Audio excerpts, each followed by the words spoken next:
In the far west of Mongolia, where winter arrives without warning, the Altai Mountains stand like frozen giants. Their sharp peaks cut into a pale, endless sky. Down on the steppe, a cold wind whispers across the land, carrying the scent of snow and wild things. And in this immense silence, a golden eagle shifts her weight on a rider's leather-clad arm. The horse breathes out, its breath a white cloud in the frigid air. It feels as if time itself has stopped, just as it might have thousands of years ago. This isn't a show. This is survival. Long before history was written down in these parts, the nomads of Central Asia understood a fundamental truth: you cannot conquer the steppe alone. Archaeologists have found evidence that humans here were forming hunting partnerships with birds of prey as far back as the first millennium BC. With over 90% of the land unfit for farming, agriculture was never an option. Life depended on movement, on animals, and on an intimate connection with the rhythms of nature. While falconry later became a sport for royalty in faraway lands like Persia and medieval Europe, for the Kazakh nomads of western Mongolia, it never lost its original purpose. It remained a necessity, a way of life dictated by the harsh, beautiful landscape. Here, in the Bayan-Gulage province, where Mongolia meets China, Russia, and Kazakhstan, the seasons are extreme. Summers are short and dry. Winters are brutally long, with temperatures that plummet far below zero. The semi-nomadic Kazakhs move with their herds of sheep, goats, and camels, following the pasture. In this world, foxes with their thick pelts were once essential for warmth and for trade. But hunting them on horseback across vast snow-covered plains was a challenge. So the nomads looked to the sky for an answer, and the answer was the golden eagle. To an outsider, the eagle is a symbol of raw power, that incredible wingspan, those formidable talons. But for the Berkutchi, the eagle hunter, it's not about dominance. It's about partnership. Unlike modern falconry, which often uses smaller falcons or hawks, the Kazakhs work with female golden eagles, which are larger and stronger than the males. These incredible birds can spot prey from astonishing distances and strike with a precision no human could ever match from the back of a moving horse. But not every man becomes a Berkutchi. The Kazakhs say the calling must be in your heart. Becoming an eagle hunter is a great honor, but it's also a profound responsibility. Life on the steppe is already a constant struggle, herding livestock, gathering snow for water, collecting dried dung for fuel to keep the fires burning through the long, dark nights. Eagle hunting adds another layer of demanding work. This is why many of the most dedicated hunters are older men, whose sons can manage the daily herding, allowing them to focus entirely on their birds. The training starts quietly. A young boy might begin his journey by helping a mentor, perhaps by feeding an eagle in the evening after an unsuccessful hunt. Later, he might become a scare boy, riding ahead to flush a fox from its hiding place so the eagle can make its strike.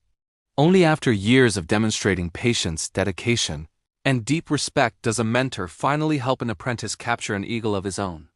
The capture itself is an act of humility. The eagles are taken as subadults during their autumn migration over the Altai Mountains, lured with bait and carefully caught in nets. From that very first moment, the relationship is built on trust, not on fear.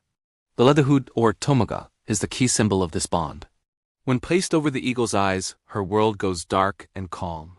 All the overwhelming visual stimuli disappear, and with them, her panic. The hood doesn't dominate the bird.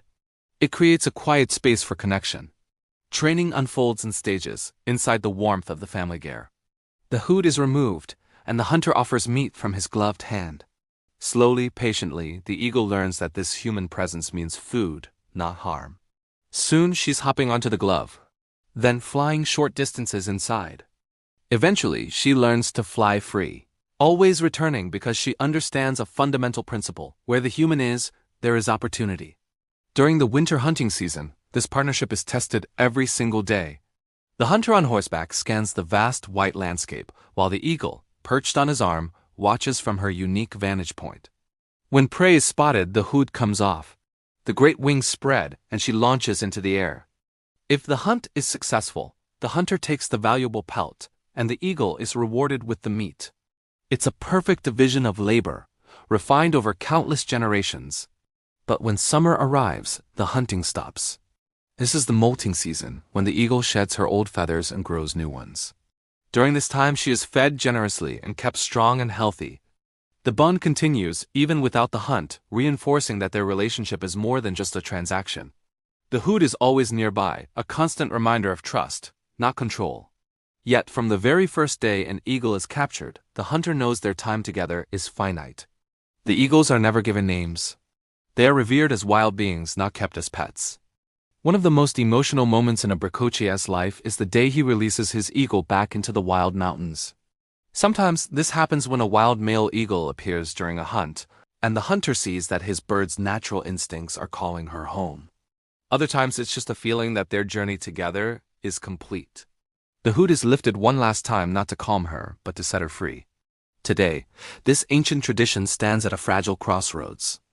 Modern life, with its promise of education and jobs in the city, is pulling younger generations away from the nomadic lifestyle. Only about 70 traditional Berkocchi remain. Festivals and tourism bring attention and some income, but they can't replace the deep-lived knowledge passed down from mentor to apprentice across the frozen plains. And yet out here in the immense silence of the steppe, the lesson of the eagle hunters endures. That magnificent bird, perched on a gloved arm, is so much more than a tool for hunting.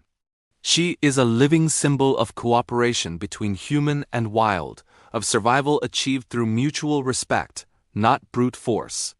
In a world that's increasingly disconnected from nature, this ancient art reminds us that some of humanity's greatest achievements were never about conquest.